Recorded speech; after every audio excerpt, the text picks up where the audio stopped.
तो माहौल बना देंगे। Good morning everybody. मुझे नहीं मालूम था कि इतनी जल्दी बकरे की बलि दे दी जाएगी। हैप्पी बर्थडे सर का और बलि मेरी। आदरणीय सपकाल साहब, मैम से मिलने का मौका हम लोगों को बहुत कम मिलता है।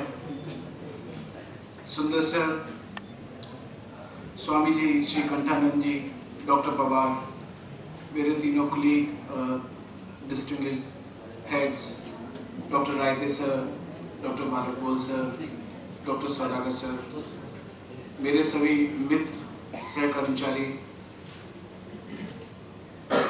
आज का दिन खुशी का दिन है।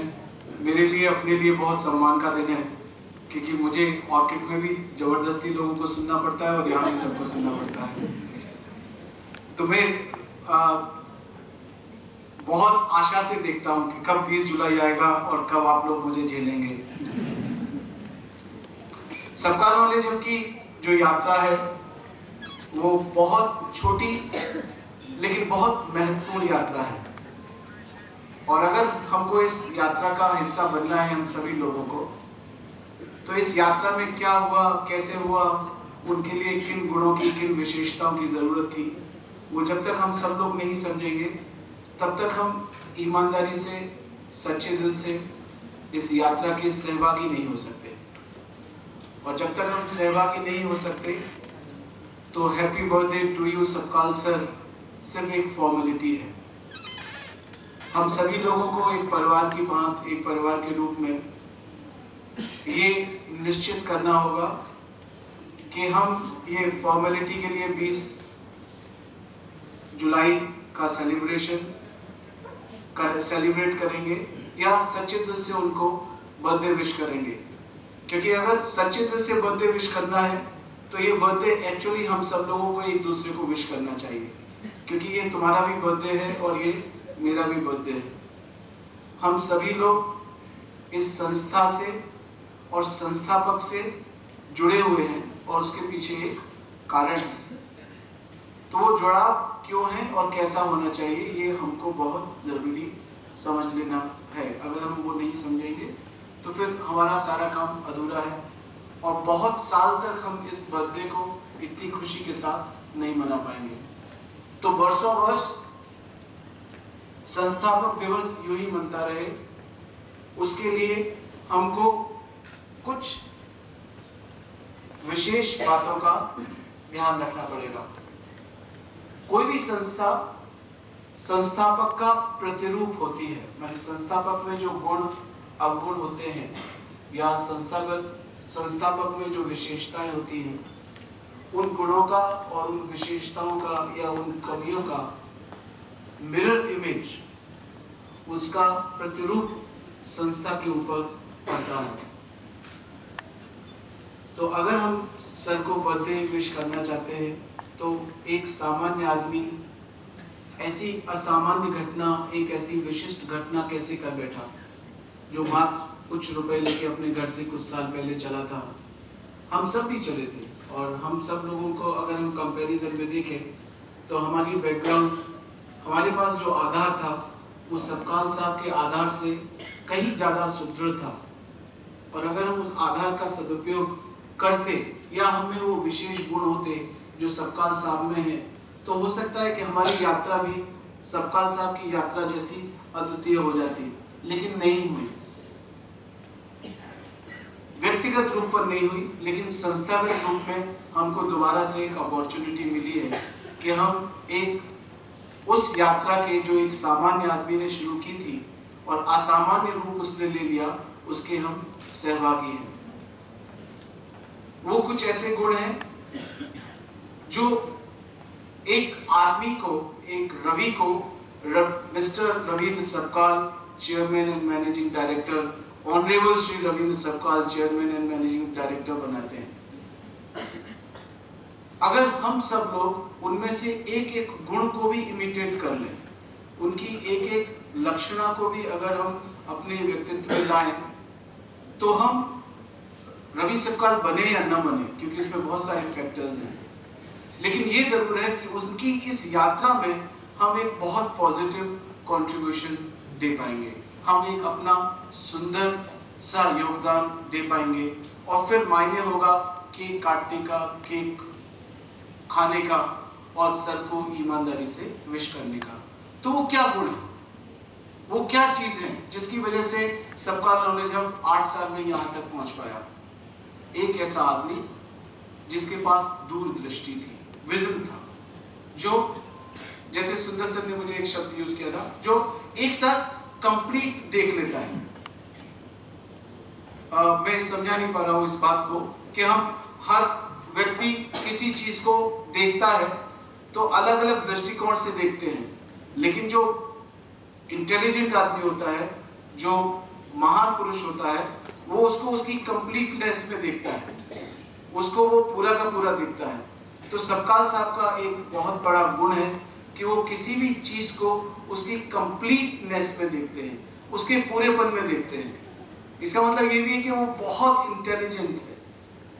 हम और आप एक एंगल से, 2 एंगल से, 3 एंगल से देखेंगे, लेकिन वो उसके बियॉन्ड जो एक एंगल होगा उस एंगल से देखते हैं। और आप लोगों ने बहुत बार जब उनके साथ आपका इंटरेक्शन होता है, डिस्कशन होता है, तो आपने ये महसूस किया होगा कि वो ऐसे प्रश्न पूछते हैं उससे हम क्लीन बोल्ड हो जाते हैं कि इसके लिए तो हमने प्रिपरेशन नहीं की थी, मैं भी और हमारे हेड्स भी और सभी लोग, क्योंकि उनकी निगाह उसके बियॉन्ड जाती है। तो अगर हम अपने सबकाल साहब की सेवा करना चाहते हैं, इस संस्था की सेवा करना चाहते हैं, तो वो जो उनकी बियॉन्डनेस है कि सबकाल साहब कहाँ तक देख सकते हैं, अगर मैं भी उस तरफ तक देखने लगूं और मुझे सबकाल साहब को कहने की जरूरत ना पड़े, पूछने की जरूरत ना पड़े कि आपने ये भी किया, तो मैं इस संस्था की वाकई में सेवा कर रहा हूं।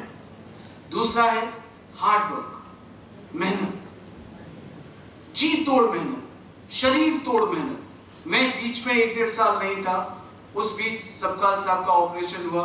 कम से कम यहाँ 100 आदमी ऐसे हैं जिन्होंने इस बात को विटनेस किया कि सबकाल साहब का एक मेजर ऑपरेशन हुआ। सबकाल साहब को डायबिटीज भी है, इसका मतलब यह है कि अगर ऑपरेशन होता है तो वो ऑपरेशन बहुत मुश्किल में हील होता है। सबकाल साहब को हॉस्पिटल और मेजर ऑपरेशन 3 दिन बांध सका, 3 डेज, जिस चीज को लोग 1 महीने लेते हैं, 3 days. 4th day he was out of the hospital. अपना वो जो वेस्ट ब्लड का वो होता है बैग, उसको लेके डॉक्टर हाथ जोड़ रहा है, पैर पकड़ रहा है, डांट रहा है, फटकार रहा है, पर Ravi Sabkal orchid international school जिंदाबाद। आज ये बात बहुत सहज लगती है कहने में, सुनने में, चेहरे पर मुस्कुराहट लेके आती है, लेकिन इसको करने के लिए कितने डिटर्मिनेशन की जरूरत है। पूना यूनिवर्सिटी 15 कैजुअल लीव देती है। छोटी सी छींक जो आती है हमको, हल्का सा बुखार आता है, एक बैंडेड वाले हल्का सा कट लगता है, वो 15 कैजुअल लीव उसमें यूटिलाइज हो जाती है। मैं अदरवाइज नहीं कहना चाह रहा हूं, लेकिन मैं इस फर्क को समझाना चाहता हूं कि जी तोड़ मेहनत, कड़ी मेहनत, मैं और आप रवि सबकाल क्यों नहीं बन सकते? मेरी ट्रिपल MA है, मैं PhD हूं, मैं बहुत अच्छा बोलता हूं, मैं सुंदर भी हूं, मैं स्मार्ट भी हूं, मेरे पिताजी भी टीचर थे, मैं रवि सबकाल क्यों नहीं बन सकता? क्योंकि वो सारे गुण जो होने चाहिए, उन गुणों में किसी ना किसी गुण में मुझ में कोई कमतरता होगी।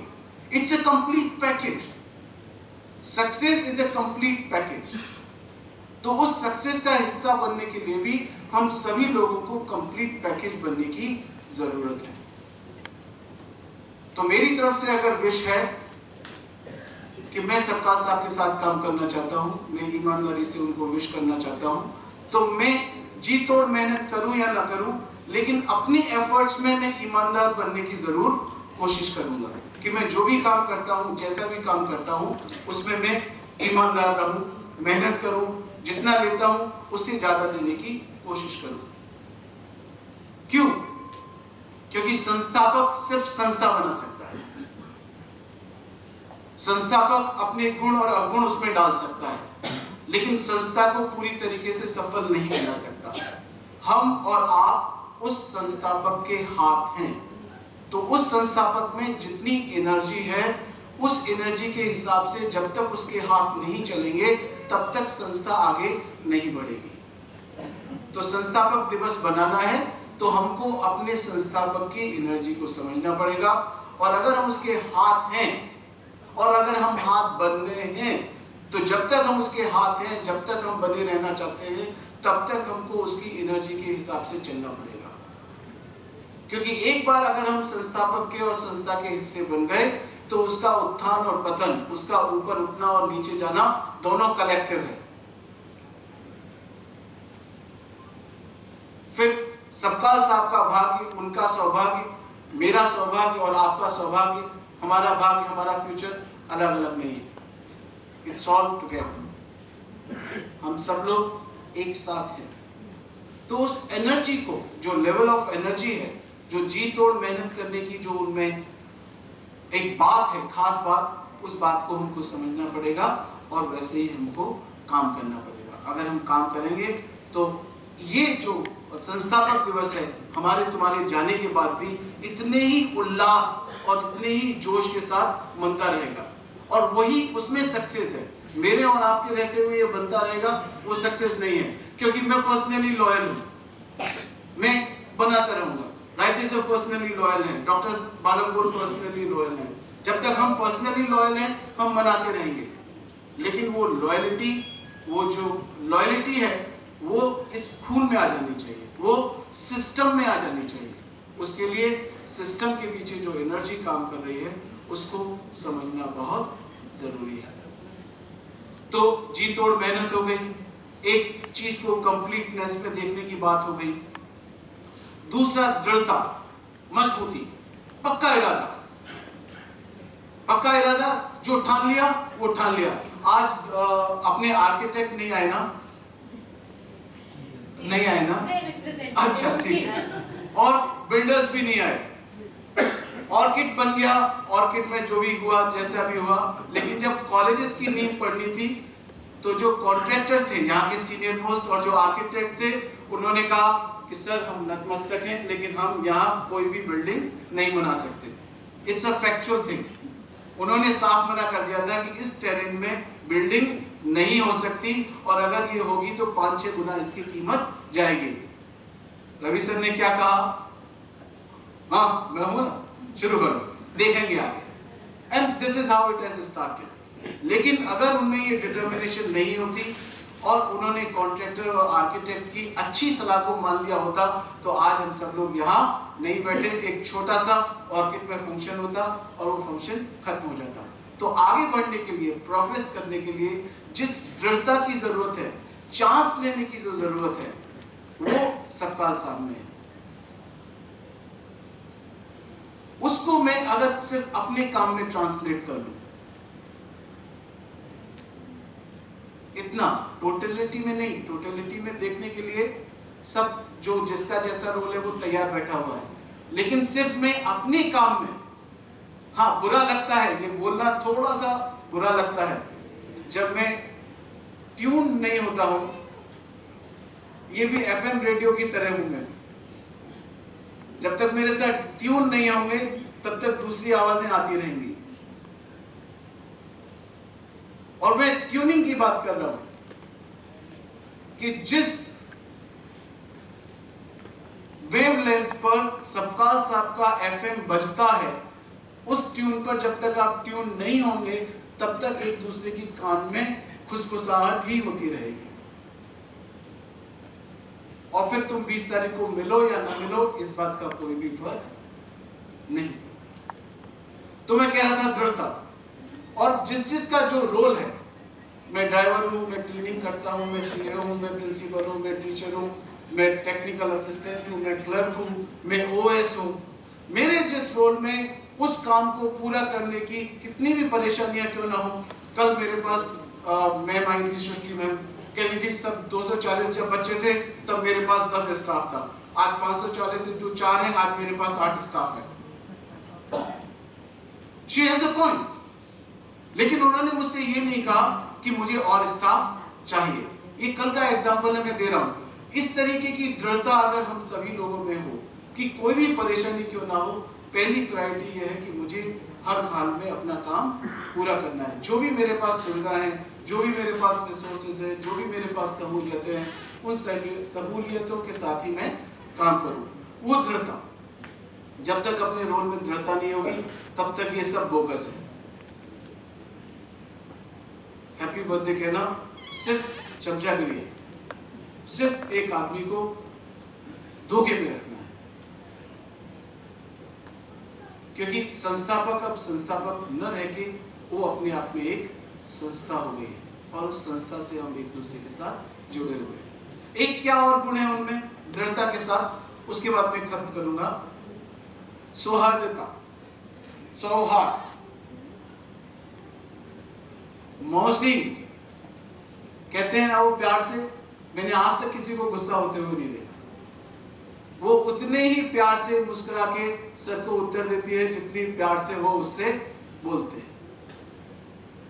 कितनी भी ऊपर चले जाओ, लेकिन जिन लोगों को मानवीय मूल्य नहीं मालूम, जिन लोगों को ये नहीं मालूम कि हर व्यक्ति के अंदर एक आत्मा है जिसका मुझे सम्मान करना है, मैंने इतना फिलोसॉफिकली नहीं, फिर भी सिर्फ ये कि ये आदमी है और मुझे इसका सम्मान करना है, ये मेरे यहाँ काम करता है और मेरे जीवन में ये कंट्रीब्यूट करता है, इसका आवाज सबका साको हर के प्रति है। कल एक लड़का वहां मेथी बेच रहा था मार्केट के बाहर, तो उससे मेथी तो खरीदी, साथ में साथ उससे पूछा कि तू स्कूल क्यों नहीं है? तो बोला आज आषाढ़ी एकादशी थी, कोई स्कूल जाता होगा आज के लिए। तो उसको इस उत्तर के लिए 10 रुपए मिले। फिर मेरे ड्राइवर को उन्होंने आदेश दिया कि तू भी 2 पैकेटों से मेथी लेके आना और 30 रुपए देना, माने 10 रुपए उसको एक्स्ट्रा देना। ये एग्जाम्पल्स नहीं है, ये स्पॉन्टेनिटी है,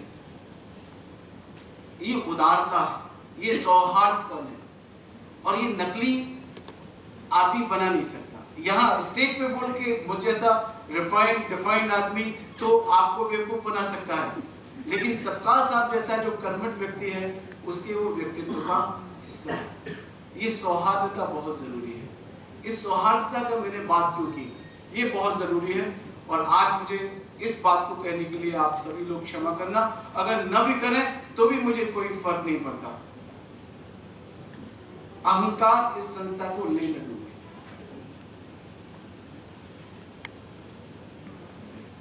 अहमन्यता कि मैं कुछ हूं और मेरे सामने वाला 0 है, ये अहमन्यता जब तक हम सब लोग अपने दिल से नहीं निकाल देंगे तब तक हम संस्था का हित कभी नहीं कर पाएंगे।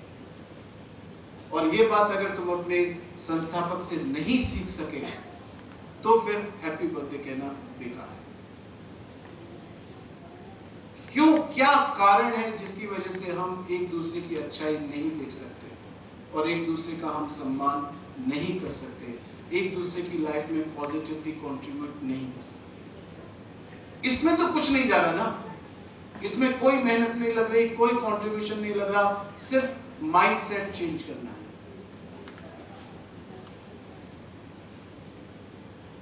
मेरी करवद्ध प्रार्थना है, हाथ जोड़ के प्रार्थना है सभी लोगों से, विनती है कि इस अहंकार को घर पर टांग के आया करो। सतपाल साहब कहते हैं खूंटी पर टांग के आया करो, अपनी ईगो को, अपनी एरोगेंस को खूंटी पर टांग के आया करो, क्योंकि ये हमको एक दूसरे के पास आने में रोकती है।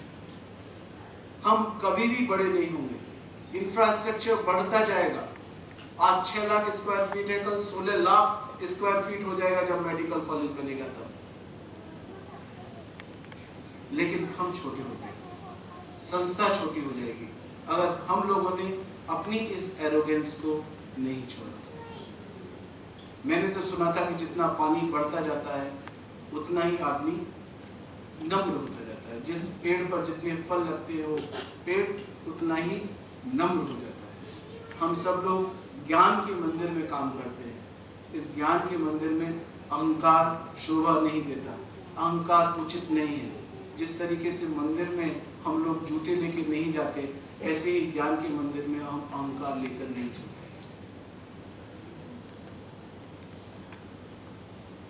इस अहंकार को छोड़ो, एक दूसरे के प्रति सम्मान का भाव, नम्रता का भाव लाओ, और देखो कुछ ही दिनों में हम सब लोग बदल जाएंगे। हम सब एक हैं, हम सब लोग एक जैसा खाना खाते हैं, हम सब के सिर्फ रोल्स डिफरेंट हैं और कुछ भी नहीं। सिर्फ अपने कर्तव्य को बिना अहंकार के पूरा करते रहो और एक दूसरे की हेल्प करते रहो। तीनों कॉलेजेस, ऑर्किड, सारे ऑफिसेस सब एकजुट। वो सबसे बड़ा हैप्पी बर्थडे होगा सबका सबका, अगर आप कहना चाहते हो। इसके साथ मैं अपने 2 शब्द समाप्त करता हूँ। आज का बर्थडे खराब करने के लिए माफी चाहता हूँ, लेकिन मैं बहुत दिनों से भरा हुआ था और आज मुझे सब मिल गए और कभी सब नहीं।